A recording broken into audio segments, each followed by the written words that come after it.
Morning friends, welcome back to my channel. এই যে আজকে হাতে ছেঁড়া পরোটা নিয়ে দাঁড়িয়ে আছি। আমার মেয়েদের আজকে এক্সাম আছে, তা আমরা একটু খাওয়া দাওয়া করছি। তোমরাও যে যে আসবে বটতলায় ছেঁড়া পরোটা খাবে, খুব ভালো। এই যে ছোটকাও খাচ্ছে। টাটা বাই বাই, দেখা হবে নেক্সট ব্লগে। তারপরে দেখো কি করলাম, তারপরে বাড়িতে এসে গোবিন্দভোগ চাল দিয়ে ভাবলাম একটু পোলাও বানাবো। তো পোলাওয়ের জন্য সব কিছু রেডি করে রেখেছি। চালের মধ্যে ঘি, আদা, তারপরে হলো গরম মশলা, নুন, হলুদ সমস্ত কিছু দিয়ে মাখিয়ে রেখেছি। আর এরপরে 1 ঘন্টা রেখে দিয়ে তারপরে এখানে যে গরম মশলাগুলো সব দিয়ে দেবো। দিয়ে সব মানে ভেজে তারপরে এই পোলাওটা রেডি হয়ে গেছে আমার।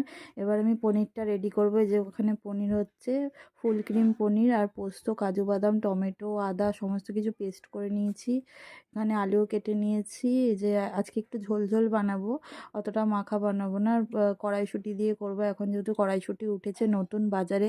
খুব ভালো লাগে এখন কড়াইশুঁটি দিয়ে পনির খেতে। তা অনেক দিন ধরেই ভাবছি যে তোমাদের সাথে রান্না শেয়ার করা হচ্ছে না, তা ভাবলাম আজকে একটু রান্নাটা শেয়ারই করে দিই। তাই দেখো কত ইয়াম্মি লাগছে না দেখতে।